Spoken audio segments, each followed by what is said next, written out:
Hello' student, যদি তোমালোকে 2027 চনত মেট্ৰিক পৰীক্ষা দিবলৈ গৈ আছা তেনেহ'লে তোমালোকৰ কাৰণে আমি লৈ আনিছোঁ কমন ৰচনাত তোমালোকৰ 8 নম্বৰ আহে। তো সেইটো কাৰণে কমন ৰচনা কিছুমান চাই যোৱাটো খুবেই ইম্পৰ্টেণ্ট হয়।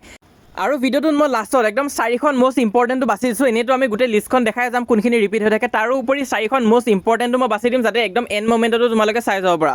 আৰু এই ৰচনাখিনি তোমালোকৰ হাফ ইয়াৰলি এক্সামত আহিব, ইউনিট টেষ্টত আহিছিল, তাৰপিছত ছেকেণ্ড ইউনিট টেষ্টতো আহিব, আৰু তাৰোপৰি তোমালোকৰ যোনটো ফাইনেল এক্সাম হয় মেট্ৰিক পৰীক্ষা তাতো তোমালোকে এই ৰচনাখিনি দেখিবলৈ পাবা। তাৰ আগতে মই কৈছোঁ কেইখনমান ৰচনা যোনখিনি তোমালোকৰ এক্সামত একদম নাহে, কাৰণ 2026 চনত আহি গৈছে। 2026 চনৰ মেট্ৰিক পৰীক্ষাত আহিছিল তোমাৰ প্ৰিয় সাহিত্যিক, বৃত্তিমূলক শিক্ষা আৰু গ্ৰন্থমেলা, সেইখিনি আহিছিলে। তাতে আমি তোমাৰ প্ৰিয় সাহিত্যিকটো যোৱা বছৰ লিষ্টত আমি নাম্বাৰ 1ত ৰাখিছিলোঁ আৰু সেইটো আহিলে। আৰু বৃত্তিমূলক শিক্ষা বুলি আহিছে, হ'লেও আমি তোমালোকক অসমৰ কুটীৰ শিল্প বুলি তোমালোকক অলৰেডি ৰচনা দি দিছিলোঁ। তাৰোপৰি এইবাৰৰ কাৰণে কি ইম্পৰ্টেণ্ট হয় আজি এই ভিডিঅ'ত মই ডিছকাছ কৰি আছোঁ, আৰু এইখিনিৰ পৰাই তোমালোকৰ মেট্ৰিক পৰীক্ষাত আহিব। তো সেইটো কাৰণে তোমালোকে যদি চেনেলটোত প্ৰথমবাৰৰ বাবে আহিছা চেনেলটো ছাবস্ক্ৰাইব কৰি দিবা, কাৰণ আমি এনেকুৱা নিচিনা হেল্পফুল ভিডিঅ' আগলৈও দি যাম। ইংলিছৰ কাৰণে অলৰেডি দি থৈ দিছোঁ, তোমালোকে আমাৰ চেনেলটোত গৈ চাব পাৰিবা। তো আজি আমি অসমীয়াৰ কাৰণে ডিছকাছ কৰিম। আৰু কমেণ্টত সকলোৱে মোক জনাই দিবা যে তোমালোকে এতিয়ালৈ কেইখন ৰচনা চাইছা। একদম সঁচা কথা ক'বা, কাৰণ নিজক ফাঁকি দি একো লাভ নাই। তোমালোকে কমেণ্টত জনাবা, কোনোবাই যদি এখন ৰচনা পঢ়িছে এতিয়ালৈ এখন বুলি ক'বা, কোনোবাই যদি 5-6খনমান পঢ়িছা তেনেহ'লে কমেণ্ট কৰি দিবা যে 1, 2, 3, 4 কিমানকেইখন তোমালোকে পঢ়িছা কমেণ্টত জনাবা। তো এতিয়া আমাৰ লিষ্টটো আমি আৰম্ভ কৰিছোঁ। প্ৰথম মষ্ট ইম্পৰ্টেণ্ট আছিলে তোমাৰ প্ৰিয় সাহিত্যিক, এইটো যোৱা বছৰ যিহেতু আহি গ'লগৈ, সেইটো কাৰণে এইবছৰ কিন্তু তোমালোকৰ অহা চান্স কম আছে। তো হ'লেও তোমালোকৰ কিন্তু হাফ ইয়াৰলি এক্সাম, তাৰপিছত প্ৰি ফাইনেল এক্সাম, তাত কিন্তু তোমাৰ প্ৰিয় সাহিত্যিক এই ৰচনাখন আহিব পাৰে। তাৰোপৰি এইবাৰৰ কাৰণে যোনখন বেছি ইম্পৰ্টেণ্ট হয় সেইখন হৈছে তোমাৰ প্ৰিয় গ্ৰন্থ, খুবেই ইম্পৰ্টেণ্ট হয়, যোৱা বছৰ অহা নাই। তো সেইটো কাৰণে এইবছৰ অহা চান্স খুবেই বেছি, কাৰণ প্ৰতি বছৰে মেট্ৰিক পৰীক্ষাত কি হয় প্ৰিয় সাহিত্যিকটো দিয়ে নহ'লে প্ৰিয় গ্ৰন্থ দিয়ে। তো যোৱাবাৰ যিহেতু প্ৰিয় সাহিত্যিক আহি গৈছে, এইবাৰ প্ৰিয় গ্ৰন্থটো অহা চান্স বেছি আছে, তোমালোকে চাবা। তো মষ্ট ইম্পৰ্টেণ্ট আছে, এইটো প্ৰেক্টিছ কৰি যাবা তোমালোকে। আৰু ভিডিঅ'টোৰ শেষত মই একদম মষ্ট ইম্পৰ্টেণ্ট 4খন এক্সট্ৰাকৈ বাছিও দিম, সেইটো তোমালোকে চাই যাবা। তো এইবাৰৰ কাৰণে আৰু এটা মষ্ট ইম্পৰ্টেণ্ট ৰচনা হৈছে অসমৰ বানপানী, খুবেই ইম্পৰ্টেণ্ট হয় এইবাৰৰ কাৰণেতো মষ্ট ইম্পৰ্টেণ্ট বুলি ক'ব পাৰা, কাৰণ তোমালোকে নিজে দেখা পাইছা বানপানীৰ কাৰণে কেনেকুৱা বেয়া কণ্ডিশ্যন হৈ আছে। তো 2027 চনৰ মেট্ৰিক পৰীক্ষাৰ বাবে অসমৰ বানপানী খুবেই ইম্পৰ্টেণ্ট হয়। তোমালোকে এই ৰচনাখন প্ৰেক্টিছ কৰিবা, ইম্পৰ্টেণ্ট আছে। এইবাৰ তোমালোকে দেখাও পাইছা কিমান ভয়ানক পৰিস্থিতিৰ সৃষ্টি হৈছে বানপানীৰ বাবে। তো এইখন ৰচনা তোমালোকে প্ৰেক্টিছ কৰিবা। তাৰপিছত নেক্সট পুথিভঁৰাল, এইখন ৰচনাও মাজে মাজে আহি থাকে।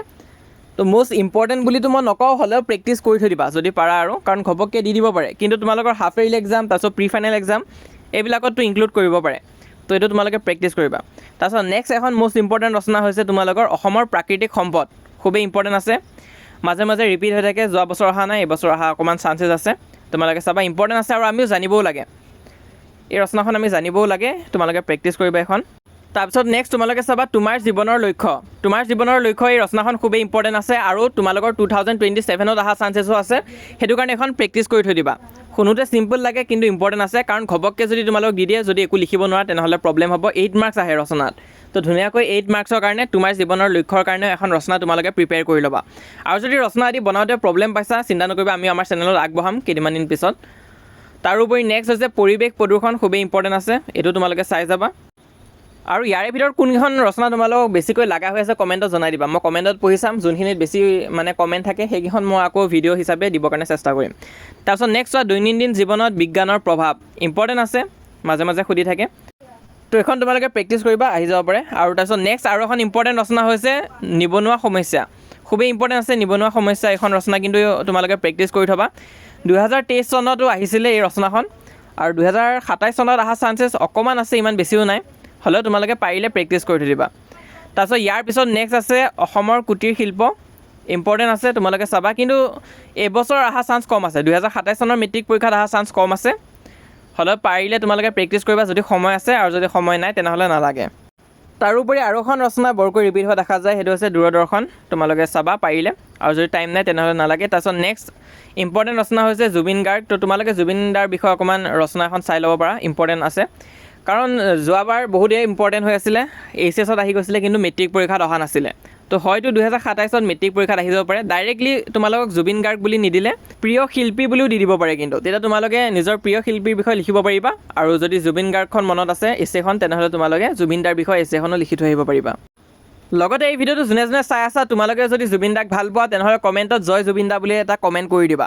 তো সকলোৱে কমেণ্ট কৰি দিবা। তাৰপিছত নেক্সট এতিয়া আমি আহিছোঁ আমাৰ ফাইনেল most important পাৰ্টটোলৈ যে most important 4খন ৰচনা কোনখন হয় ধৰি লোৱা কালিলৈ যদি মোৰ এক্সাম আছে তেনেহ'লে আজি ৰাতি মই কোনকেইখন একদম এন মোমেণ্টত যাতে চাই যাওঁ আৰু মোক সহায় কৰিব তো সেই most 4খন কোনখন হয় মই কৈ আছোঁ ভিডিঅ'টোত তোমালোকে ভিডিঅ'টো চাই থাকা লগতে আৰু এটা ইনফৰমেশ্যন দিবলৈ আছিলে আমি আছামিজৰ কাৰণে নোটছ প্ৰিপেয়াৰ কৰিছোঁ তোমালোকে ল'ব পাৰিবা 2027 মেট্ৰিক পৰীক্ষাৰ বাবে মেইন বুকৰ গোটেইখিনি ইম্পৰ্টেণ্ট দিয়া হৈ আছে ইম্পৰ্টেণ্ট ছামাৰী দিয়া হৈ আছে ইম্পৰ্টেণ্ট কুৱেশ্যনছ উইথ এনচাৰ আমি দিছোঁ গ্ৰামাৰখিনিও দিছোঁ ৰাইটিং পাৰ্টো দি থৈ দিছোঁ আৰু এটা বস্তু যোনটো বহুতো গাইড বুক আদিত নিদিয়ে সেইটো হৈছে বৈচিত্ৰ্যময় অসমৰ বিষয় নাথাকে সেইখিনিও আমি ইনক্লুড কৰিছোঁ মষ্ট ইম্পৰ্টেণ্টখিনি আৰু এই গোটেই PDF টো তোমালোকে ল'ব পাৰিবা 149 ৰুপিছত আৰু মই কৈ দিছোঁ এইটো তোমালোকৰ PDF হয় মানে মোবাইলৰ স্ক্ৰীণত তোমালোকে লোৱাকৈ ল'ব পাৰিবা 200টা পেজেছ আছে বা তোমালোকে প্ৰিণ্ট কৰাই ল'ম বুলি কয় প্ৰিণ্ট কৰাই ল'ব পাৰিবা PDF টো তোমালোকে আমাৰ পৰা ল'ব পাৰিবা এইটো এটা নাম্বাৰত কণ্টেক্ট কৰিবা হোৱাটছএপত যদি ল'ম বুলি ভাবা ক্লাছ 10 আছামিজ বুলি এটা মেছেজ দি দিবা হোৱাটছএপত যদি তোমালোকে ল'ম বুলি ভাবা তো বাকীবিলাক চেপ্টাৰৰ ইম্পৰ্টেণ্টৰ কাৰণেও চিন্তা নাথাকিব যদি লৈ লোৱা তাৰপিছত নেক্সট আমি আহিছোঁ আমাৰ ভিডিঅ'টোলৈ আৰু মষ্ট ইম্পৰ্টেণ্ট ৰচনা কি হয় চোৱা প্ৰথমখন হৈছে তোমাৰ প্ৰিয় গ্ৰন্থ তোমাৰ প্ৰিয় গ্ৰন্থখন খুবেই ইম্পৰ্টেণ্ট আছে নেক্সট হৈছে অসমৰ বানপানীৰ সমস্যা খুবেই ইম্পৰ্টেণ্ট হয় এই বছৰ 2027ৰ বাবে তাৰপিছত নেক্সট আছে জীৱনৰ লক্ষ্য এইটো তোমালোকে চাবা তোমাৰ জীৱনৰ লক্ষ্য ইম্পৰ্টেণ্ট আছে আৰু লাষ্টত 4 নম্বৰত আছে দৈনিক জীৱনত বিজ্ঞানৰ প্ৰভাৱ ইম্পৰ্টেণ্ট আছে তো এই 4খন এছে তোমালোকে এন মোমেণ্টত চাই যাবা যদিহে সময় নাথাকে আৰু যদি সময় থাকে তেনেহ'লে মই এতিয়ালৈ যি কৈ আহিলোঁ গোটেইখিনি এবাৰ চাই যাব পাৰা ভিডিঅ'টো নিজৰ লগৰবিলাকৰ মাজতে শ্বেয়াৰ কৰিবা আৰু যদি চেনেলটোত প্ৰথমবাৰৰ বাবে আহিছে আমাৰ হোৱাটছএপ চেনেলত জইন কৰিবা লিংকটো মই পিন কমেণ্টত দি থৈ দিছোঁ ক্লিক কৰা হোৱাটছএপ পেজটো অ'পেন হ'ব পেজটোত জইন কৰিবা আৰু আমাৰ এই চেনেলটো তোমালোকে ছাবস্ক্ৰাইব কৰি থৈ দিবা মই যিমান পাৰোঁ মেট্ৰিক পৰীক্ষাৰ বাবে সহায় কৰি যাম